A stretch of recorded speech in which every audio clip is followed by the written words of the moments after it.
Hindi natin pinipili ang ating mga magulang, di ba? Pero ang mga kaibigan natin, mapili tayo. In our gospel today, Jesus tells us, his disciples, it was not you who chose me, but I who chose you to go forth and bear fruit. Hindi kayo ang pumili sa akin, kundi ako ang pumili sa inyo. Each of us can ask ourselves now, what makes Jesus choose me? Why choose me? What benefit can Jesus have by choosing me? And I believe each one of us too would consider oneself totally unworthy to be the choice of Jesus, to be his friend. I am a sinner like anybody else. And who knows, I could even be a greater sinner than I think. Bakit ako pinili ng Diyos? Bakit ako pinili ni Jesus bilang kanyang kaibigan? Bakit kaya pinili ni Jesus na kaibigan niya? In fact, Jesus in the gospel today even surprises us with his choice. Sabi niya, you are my friends. And I no longer call you servants, because a servant does not know what his master is doing. Kaibigan ang tawag ko sa inyo. I have called you friends. Think about it. I am chosen by Jesus to be his friend, to relate with Jesus, not as servants would relate with his master or his amo, but sa relationship that is toi and moi, you and me, ikaw at ako. You tell yourself, sabi mo sa sarili mo, Jesus calls me friend. Then look at your neighbor. And sabi mo sa kanya, kaibigan ka ng Jesus. But that is reality. To be employed on me, for Jesus. This, of course, surely is very hard to see oneself as a friend of Jesus. We are sinners. He is God, and we are his creatures. And one thing more is that I am a man and a sinner at that. There is absolutely no equality to consider ourselves the friend of Jesus. It's impossible. How is it possible then that Jesus calls me and you friends?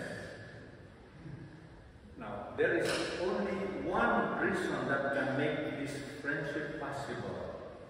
Love, living, pag-ibig.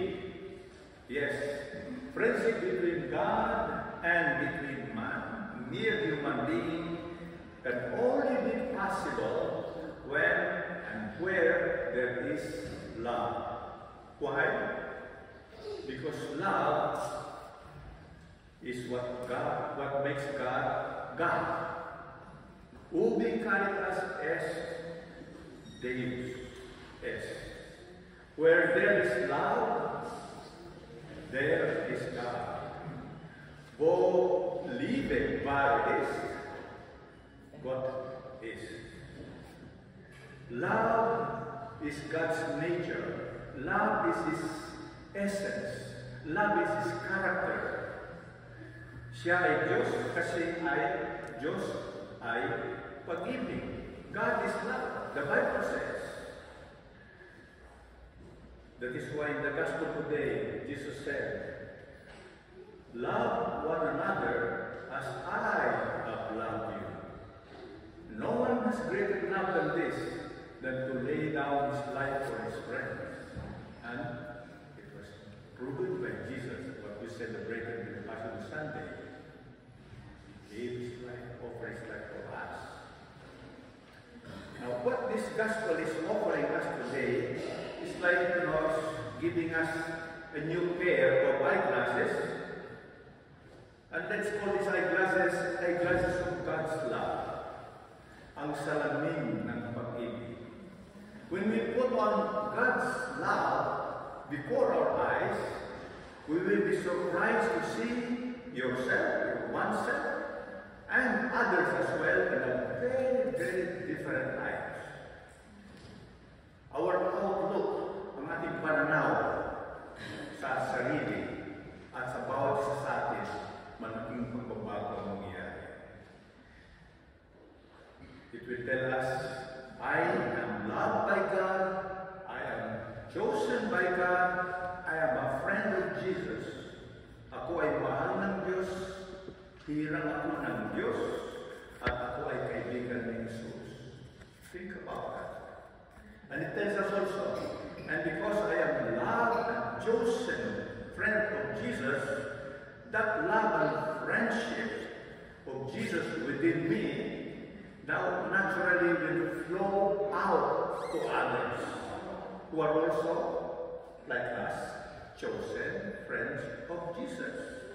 At dahil mahal na kaibigan ako ng Diyos, ni Jesus, mahal ko ang iba sapagkat sila rin ay mga hirang at mga kaibigan ni Jesus. Kaya, mga kapatid, isuot ninyo parating ang salamin ng pag-ibig ng Diyos. And I guarantee you, your relationship with others will greatly change. Magbabago ang inyong pagsasamahan. I believe you can even look eye to eye with your enemy or whoever thinks is oppressing you or thinks hates you. You can look at that person eye to eye without rancor, without resentment, without anger, without unforgiveness. Why? Because you see him as for her as one who is chosen and beloved friend of Jesus, just like you are a chosen friend of Jesus. Why? Because you love Jesus so much, you don't want to lose his friendship by hating your other people who are also friends of Jesus. Our second reading says it.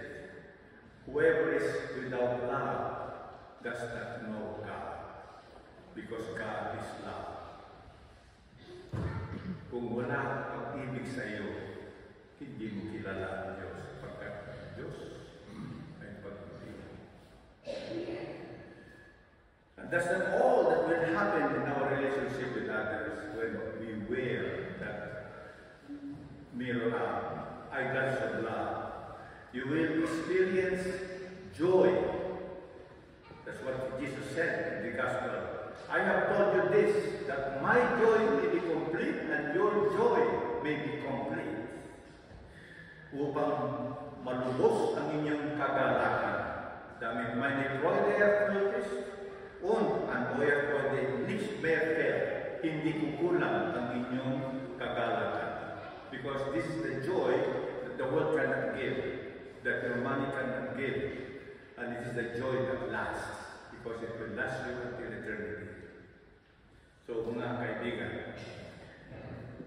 Jesus said, remain in my love. So from this moment on, leave this church wearing these eyeglasses of love. At parating yung sana suot ito, ang salamin ng pag-ibig. And may love and joy be always in your heart and in your life.